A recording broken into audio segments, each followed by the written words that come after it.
Hi, I'm Starlet Baker, the Executive Director for Strongwater Farm, and I am here with Chris Perley as part of the Strongwater Series, Part 1 of Meet the Board.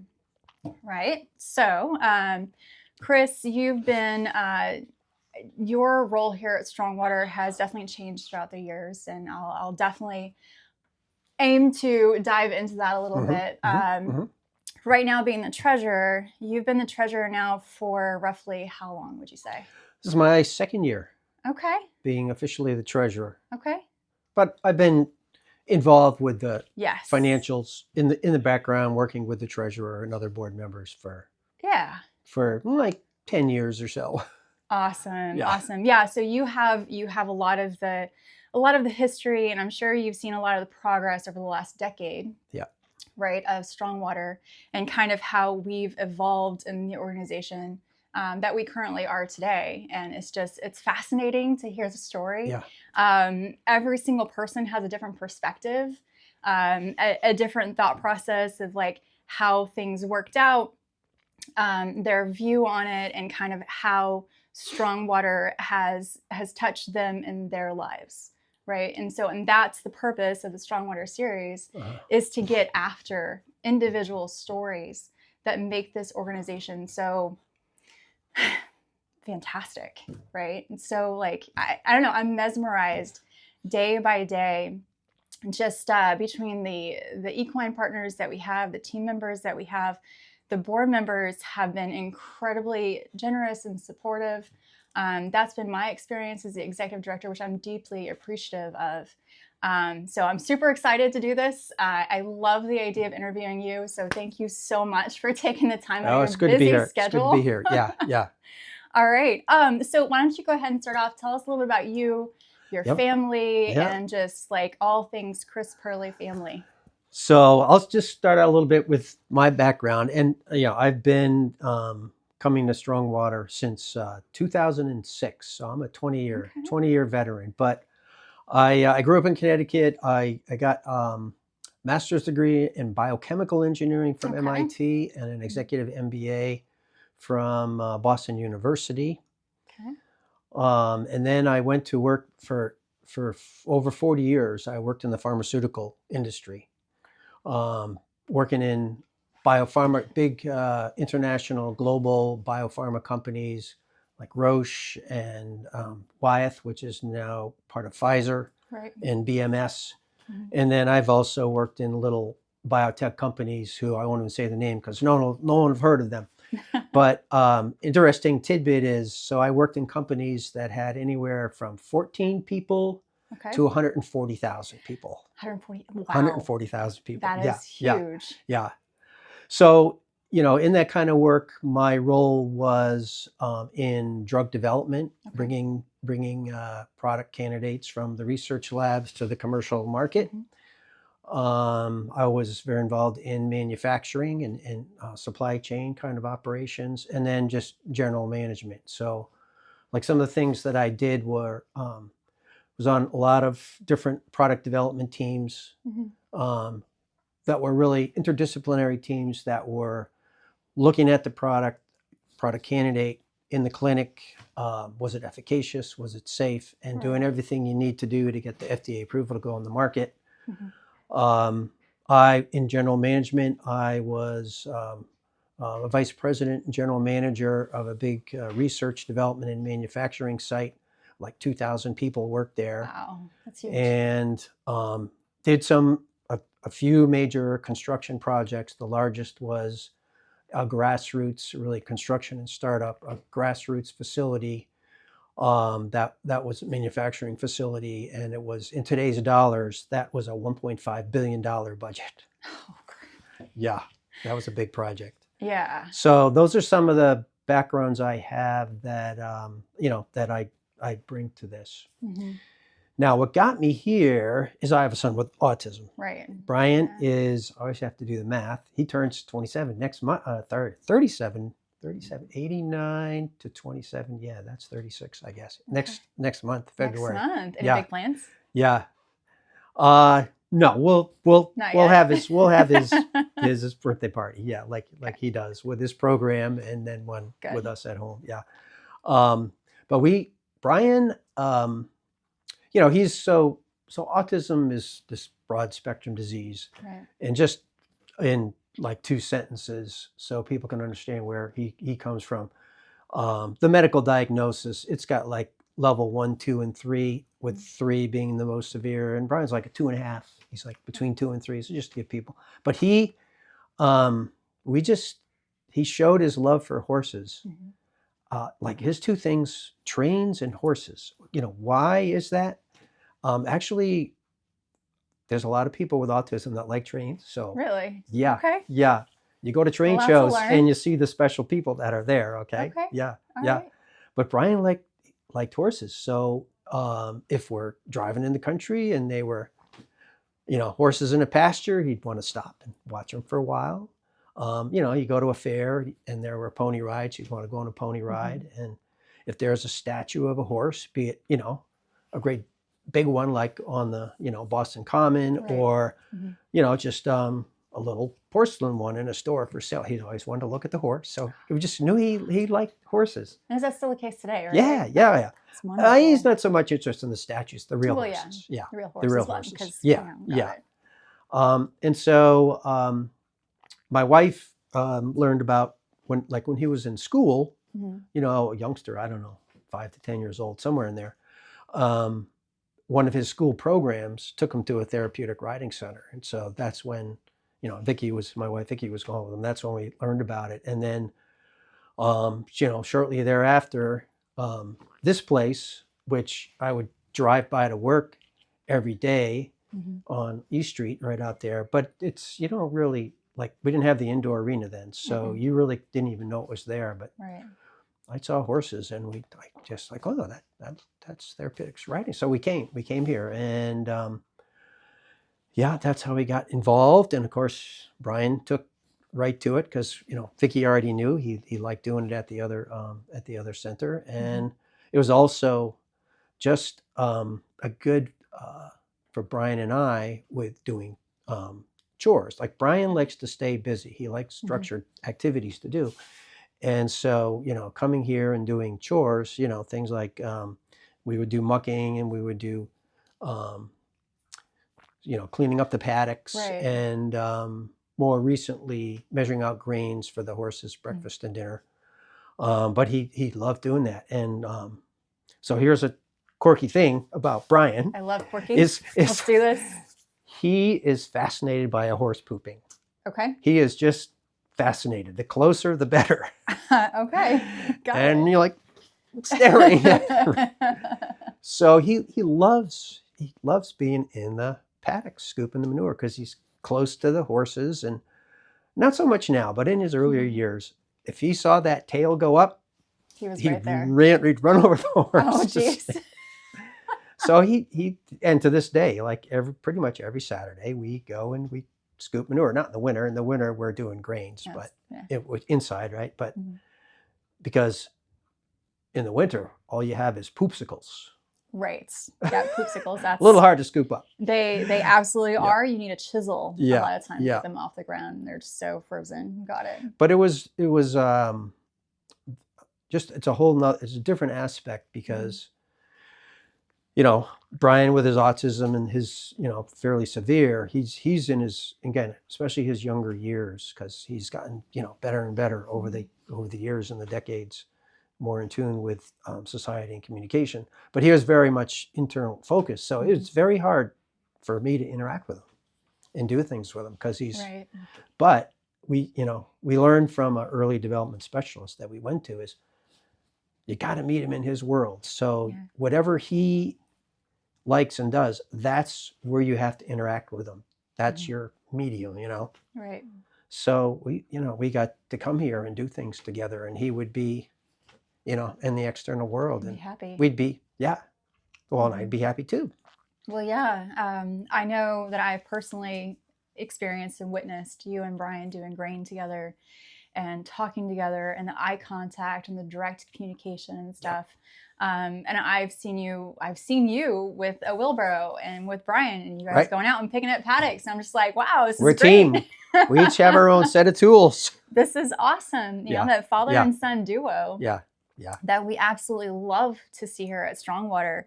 And not only that, but like, you know, you're a very involved board member that really genuinely wants to help, right? You want to further the mission, not just from a board perspective, but also from a volunteer perspective, Yeah. and helping out with like whenever Brian's lessons and stuff like that. You're not, whenever Brian is here for your lesson, I have personally witnessed you watching his lesson, right? Yeah. You're not always here on your computer doing board member stuff. You're here, you're enjoying time with your son, right? You're enjoying time with your family. And I admire that. I have a lot of respect for you for so many different reasons, but I have paid close attention to that. And the board members who just want to stay actively involved in the mission, not just from a board member's perspective, but to be here, to know people by name, right? And to know snacks, right, for the instructors, to engage with the volunteers and stuff like that. That's pretty exceptional from where I sit on the level of support that you guys provide. So that's awesome. Now, when Brian's doing his lessons, I watch, but that's the interaction time with the instructor, because the purpose, I mean, for Brian, the purpose isn't to learn how to ride a horse. It's to learn how to interact with people. It's to learn how to communicate and to problem solve, and to see the stuff that Jane comes up with for him to do is just, it's a joy to watch. Did she do the pinball thing with you guys yet? She's got a game like she that. tried that one time, and his horse Enzo was not cooperating that day. Did not like that game. Maybe another time, right? She definitely has that skill in her back pocket. She's brilliant whenever it comes to setting up the lessons, and I know you guys have worked with her for quite some time now.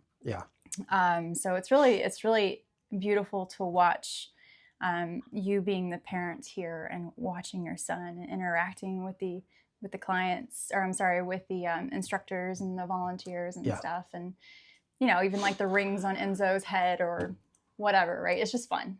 Right. So that's good. That's good. That's good. What else did you want to add to like your experience here with Brian?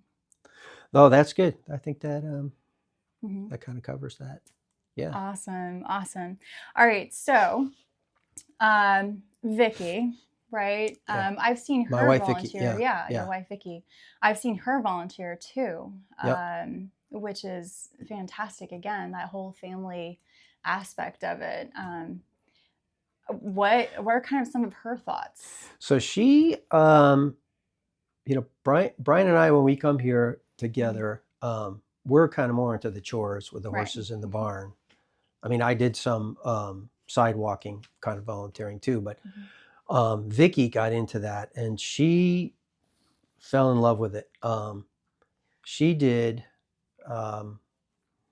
these adults with disabilities from a residential day group home kind of setting in Arlington.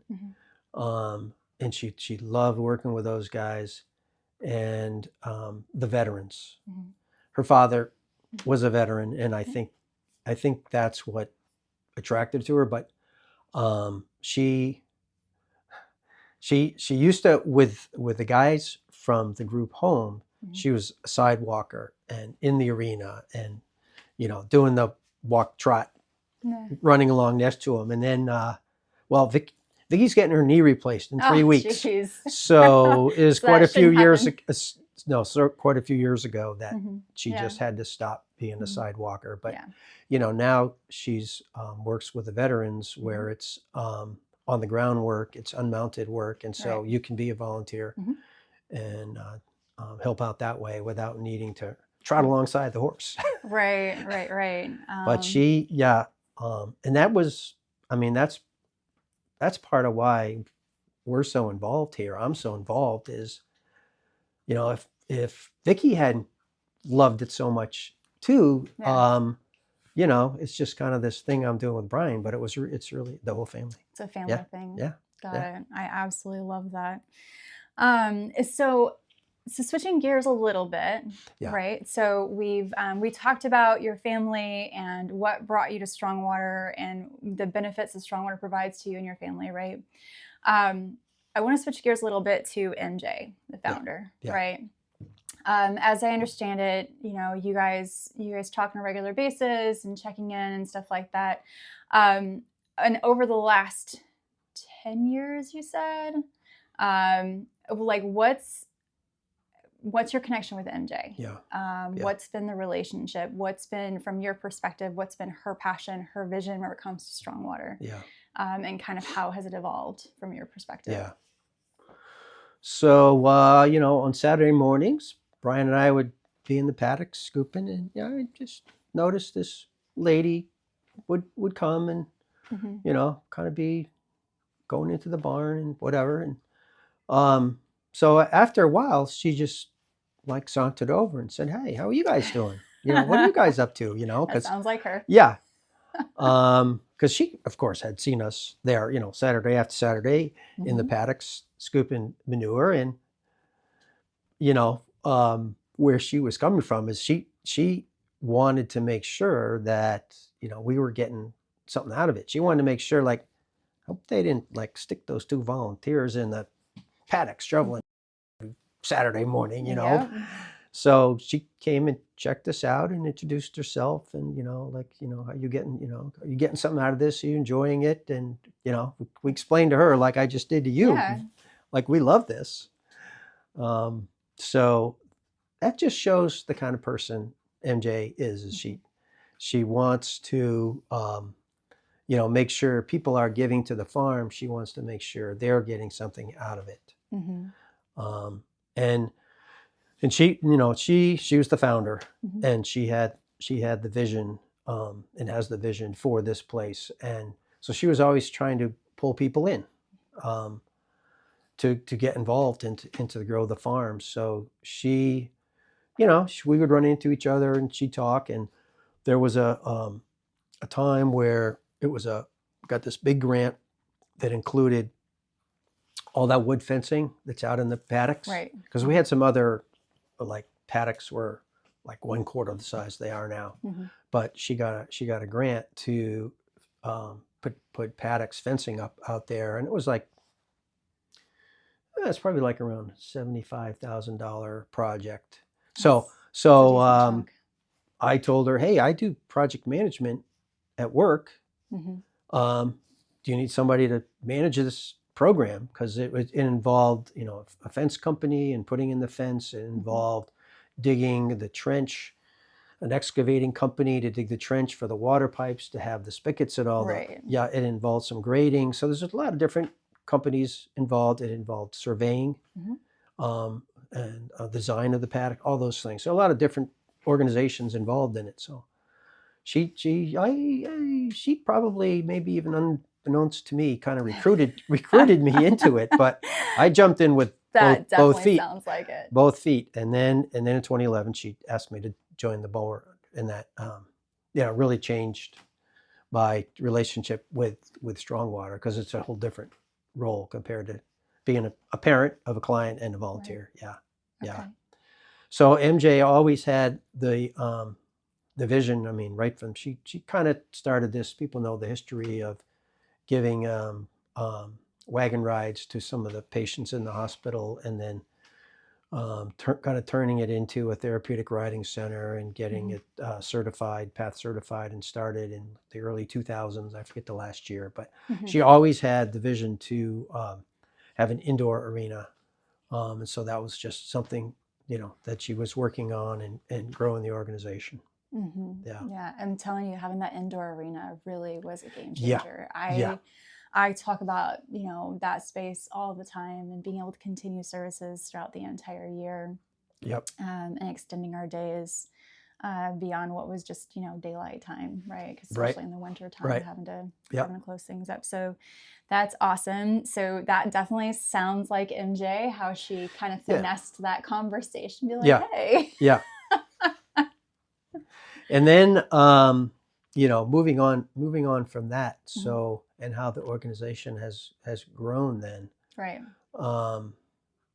Back then, of course, 2011, 2012, there's no indoor arena. It's the horse barn that's up. And there was part-time barn manager. There was a weekday barn manager. came for like whatever 5 or 6 hours a day, and there was a weekend barn manager. So we had the 7-day coverage, but 2 different people. Part-time employees. There was a volunteer coordinator, because volunteers back then and now are so important to it. So even back then, when there was hardly any employees, there was a volunteer coordinator. Yes. And then the instructors would just come and get paid by the lesson. So they were employees. They were getting paid, but they weren't on salary or hourly. They were getting paid by the lesson. That's what it was like back then. And so kind of one way I measure like the growth of an organization is the positions. And another way, especially since I'm treasurer, is the the annual revenues is another way to measure the size of a company. So back then it was like maybe $200,000 to $250,000 a year was the revenue. So big. We had Dave War come in. Like MJ had been carrying this place. Oh, I left out an important part. Carrying this place for like 15 years, running it, and she's volunteer. So back then, and she was the president of the board and the founder. So back then, the president, which was a volunteer position, was pretty much the ED, because like I said, the paid employee was a barn manager. Right. So I did see some of that in the documents. There was Susan Laurenti was the president for 5 years, but again, she did it. She's a volunteer, but she's kind of doing the executive director's job.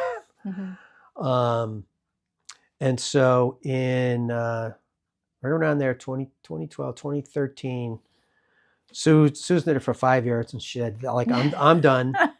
And MJ didn't have it in her. So that's when Dave War joined Strongwater. And so we set out to, like, we need, and MJ was trying to do this too, we need to make this organization sustainable. It's just too heavily based on volunteers. It's not sustainable. So we kind of got on that track, and we hired the first full-time employee in 2013. They were, their title was Director of Operations and Programming.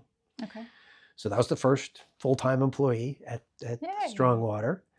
And then within about a year, we hired a program coordinator, part-time position, which ultimately later on became the program director and, a bigger position. What else do we have? Then I guess the next major milestone would have been hiring the first executive director, which was in like 2017, 2018, in terms of, personnel. And practices changed, like the instructors became, hourly employees. They didn't just get paid by when they did a lesson. They became hourly employees, which is good. Yeah, and got more integrated into the organization. Those are kind of, from there, it's just positions. I think from there on in, it's not like there's any new positions, but they grow in scope. And there's like, of course, there's more instructors today than there were back then. So now we're like $1 million a year organization for our operating revenues. This year, 25, we were like 20,000 short of being $1 million in our operating revenue, and then more revenue for capital projects, but for operating revenue, So, 200,000 to 1 million over that time period, and that growth, That's amazing. Yeah. Just to hear you talking about it, it's like, wow, like there's many details I just did not know. Yeah, it was amazing that just keep it going. And there were problems along the way, and I know one of the things, because you learn from challenges, but just again, it's kind of fits in the history. So probably a little known fact, even to the people here, is we almost closed in 2018. Really? Yeah, we almost closed. I didn't know that. And it links back to what I was saying about the growth from when I was involved in the board. We know we needed to be sustainable. We couldn't exist as a volunteer, or it wasn't, no indoor arena. What would happen is every winter you shut down, all your clients go away, and then in the spring, some come back, some don't. And so it just, that's another reason. every single, and like I said, MJ knew this. She from the beginning, that was in her Mhm. vision to have an indoor arena. But we looked at this in 2015, 2016, because we said, well, look, we need to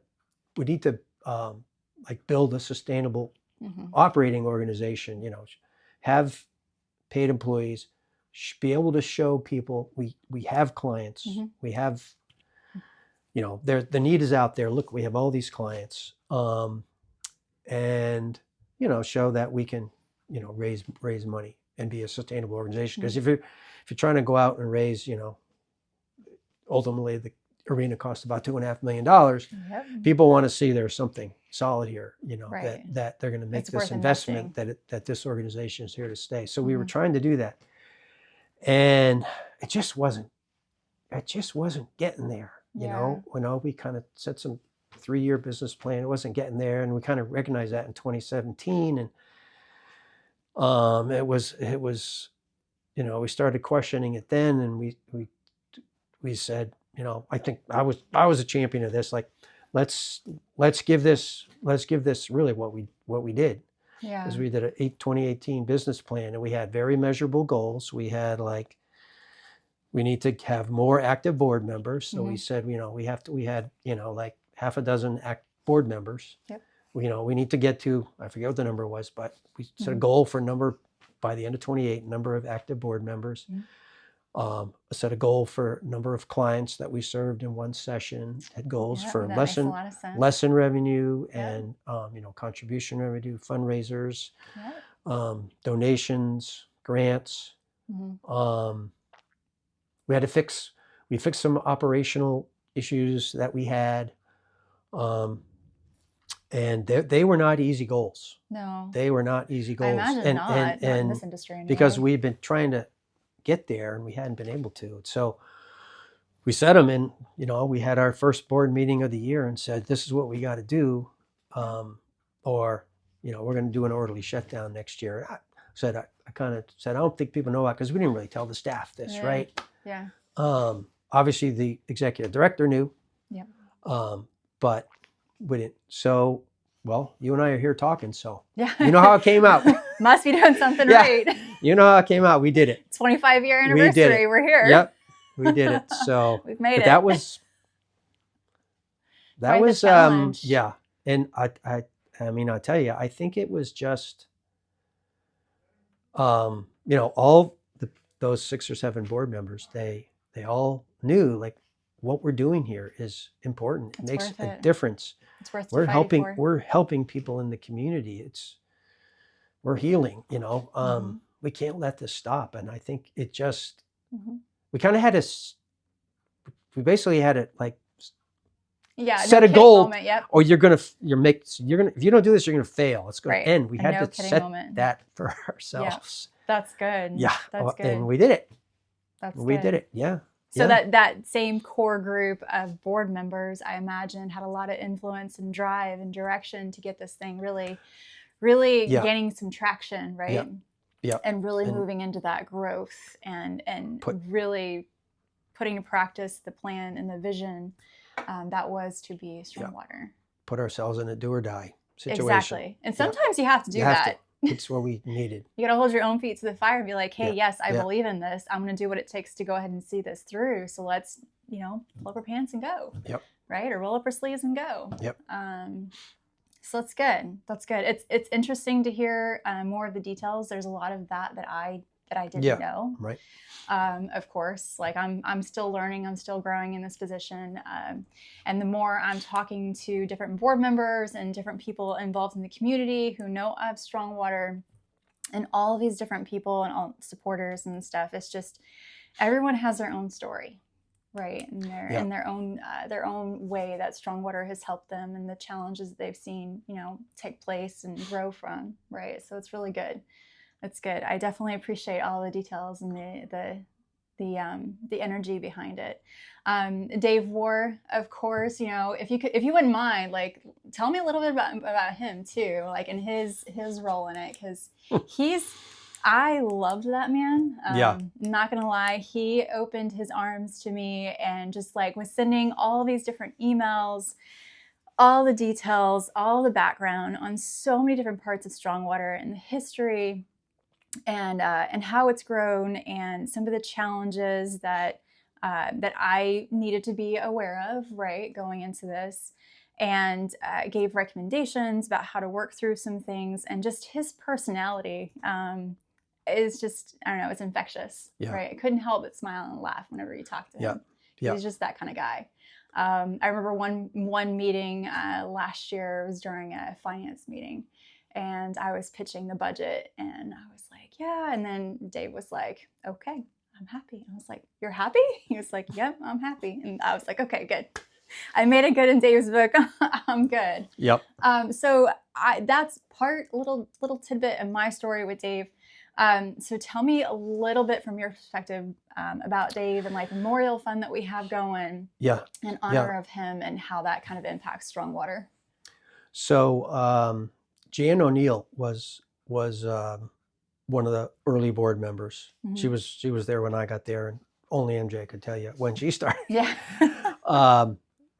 But when and this kind of picks up off the story I was saying before, I mentioned Susan Laurenti was the president for 5 years.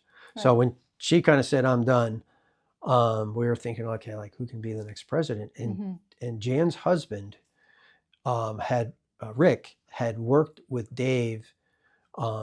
Rick was an attorney and was in I don't know what to call it, maybe some family law, but also property, like real estate attorney. Yep. And Dave was in real estate development. So they had worked together. And Jan got the idea, like Dave Orr. I think Dave Orr would be a good president. Yeah. So she talked to her husband, and Jan and Rick recruited him. And Dave had one condition, is he said, I'll do this, but Rick, you have to join the board too. Got him.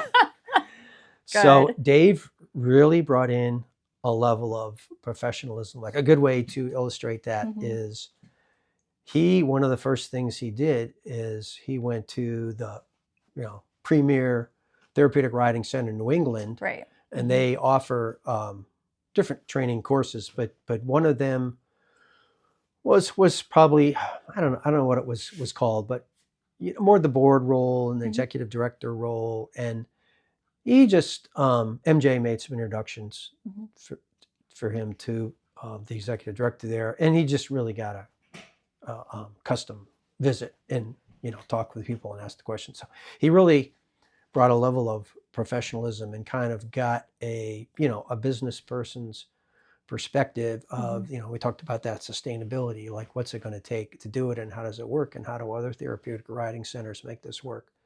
So he brought that and was a good guiding force all along in that direction. Yeah. Dave was opinionated in how he wanted to do things, and he kind of would be a guy who would like do research on things, and he'd make up his mind on what he wanted to do, and then he would just do it. And not that he was unstoppable, but it took a lot to. If other people had other ideas on the way to do things, it took a lot to stop him. Yeah, he's very passionate about what he felt was right. Yeah, huge advocate. But he was great. He and I worked together so much. From that when he joined 2012, 2013 up until last year when his illness kind of sidelined him. So and then of course and on the arena, Dave was the general manager sort of for the arena, and again his real estate development experience and building malls and different office buildings and things really played to his strength.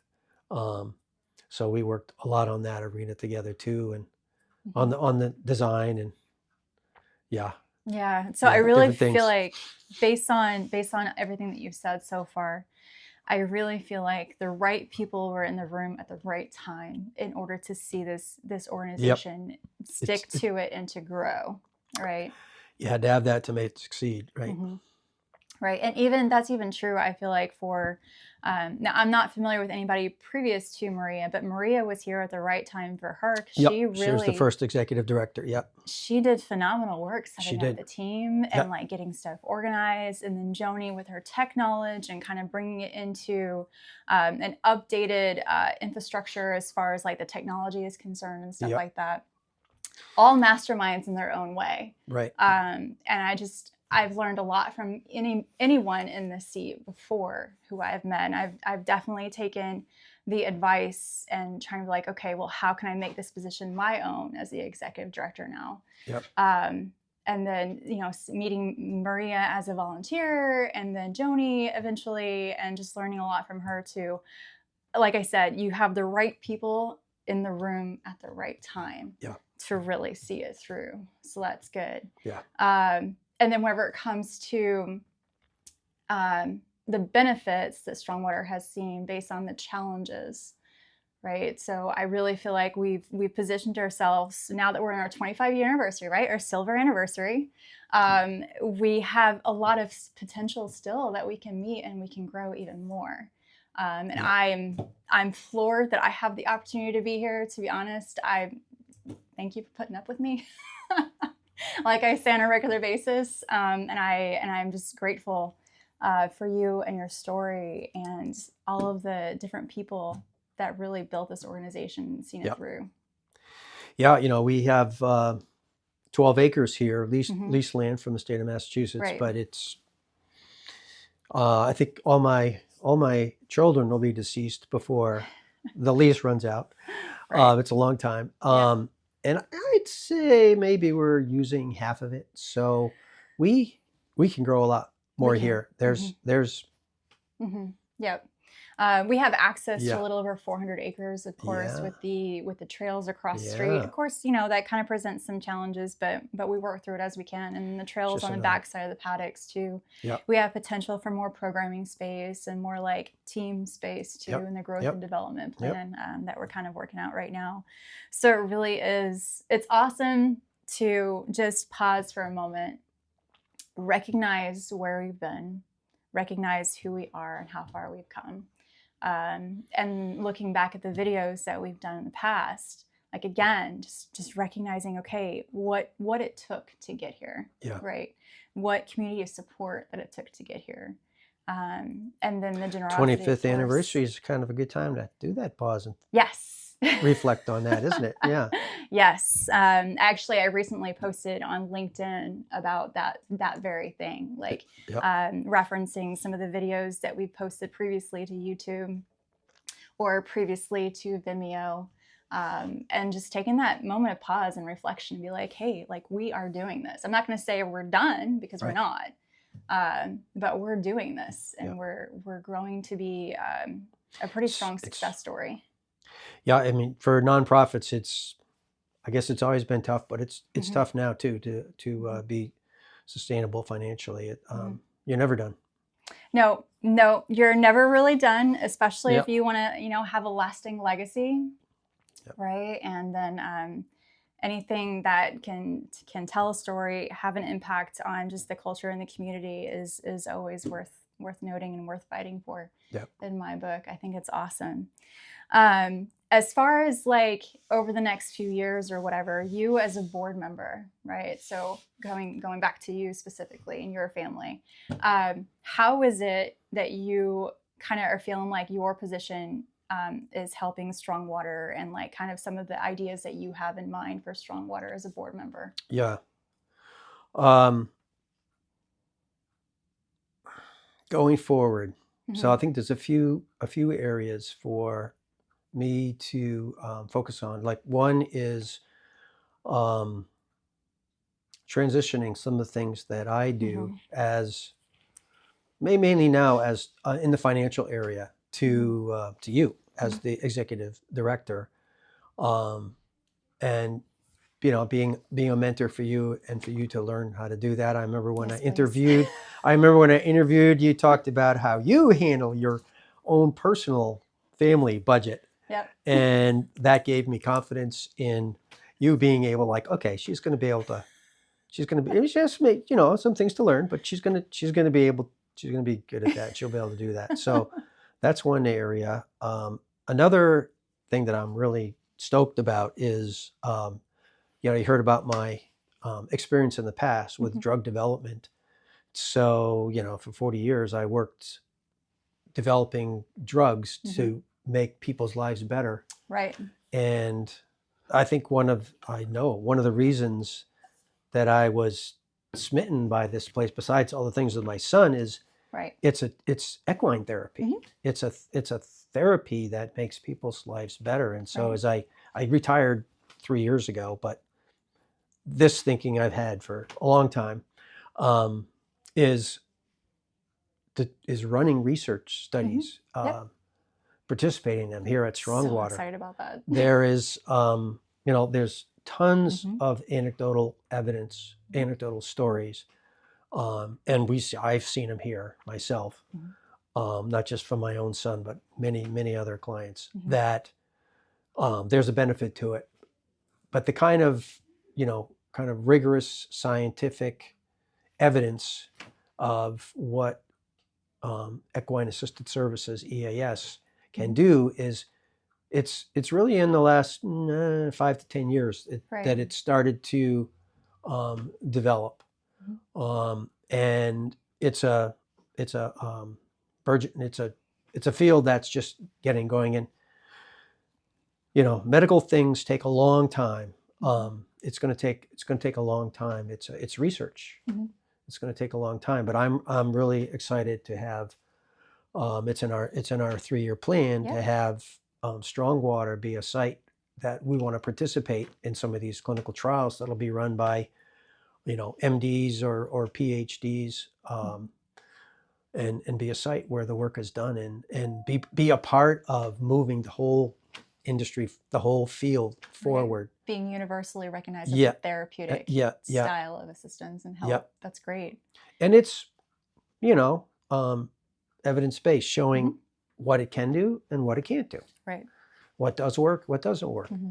And also improving the therapies. So if you do a study and see you can do certain things, and then you'll get ideas like, okay, what if we tried something new? Why don't we try this and see if it improves the outcome? And so it's actually going to make equine therapy more effective than it is now, because there hasn't been those evidence-based studies to show what works and what doesn't work. So I'm really excited to be, part of a site that is going to be participating. The Horse Human Research Foundation biannual meeting is end of next month. And my wife's getting her knee replaced, so I'm in like 3 weeks. So I'm not going to the conference. No. I got to stay home and help her. But I wish I was. I think Chris Peterson is. Okay. He was talking about going. I don't know if he and Lynn decided to go or not. But I read the abstracts of the talks. I'm like, oh man, I'd love to see that. But yeah, that's right. It'll come. It'll come. For sure. Yeah. For sure. There'll be other opportunities for that. Yeah. I do know that we've spent 2025 getting a little bit better organized in order to be able to do the research, like getting the ESMHL certifications, which is the Equine Specialist Mental Health and Learning. We now have an LMHCC on staff with Becca. Mental health professional. Yes. Yep. Massachusetts, certified mental health professional. Yeah, by the state of Massachusetts. Yep. Yep. And then we have a board member also. I'll be interviewing her at a later date. Jen, she's willing to help out with some of it too. We've got volunteers here who are really involved in trying to help out with that process and stuff. So they're also licensed mental health professionals. So we have the right stage for it. We have the right setting. And we have our very first study planned for this year. It's a study that was done out of the University of Columbia with veterans with PTSD, and actually is an evidence-based study that has outcomes. They published 3 different papers in scientific peer-reviewed journals, and really one of the kind of seminal first studies of I think it was the first equine therapy study run out of a university. I think they made that claim to fame. So we're basically with the help of materials, by design, University of Columbia, after they got those results, they want to see, is this repeatable? Okay, Right. we did it here at this one therapeutic riding center in New Jersey. Is it repeatable? Yeah. Will absolutely. if the same program is run at other centers, Does it will hold they up? get similar results? So they prepared a whole training package for centers like us, and other centers have already done it. So we're going to be doing that study this year. It's going to be good. Yeah. I know there's quite a few of us who are actually really excited about that program that's going to be coming up. So it's good. It's good. Strongwater itself is moving in the right direction for so many different reasons. Yep. Of course, not without a lot of support from the community and donors and grants and people who believe in us, right? Whether past, present, or future. Yeah. It takes a village to do this kind of work that we do. And it takes a special type of person to really help see it through too. So definitely appreciate your time, especially as a board member, especially as a mentor, right? I've learned a lot from you so far, and I'm hoping to learn a lot more over the next several years. So you will. And then kind of growing from there. Is there anything else that you'd like to say for the audience? Well, I've seen the impact of therapeutic riding on a lot of different clients here, a lot of different people. And if you're a person who has physical, cognitive, and emotional condition, I would just encourage you to come to Strongwater, or wherever you live, any therapeutic riding center, and give it a try. It's not for everyone. It's not going to be the right thing for everyone, but if it works for you, you'll be so glad that you did. All right. Thank you so much for your time, sir. Okay. And thank you so much, audience, for watching. And if you have any questions, you can always reach out. You can always like and subscribe and make a comment. Appreciate you and your time. See you next time. Bye. Bye.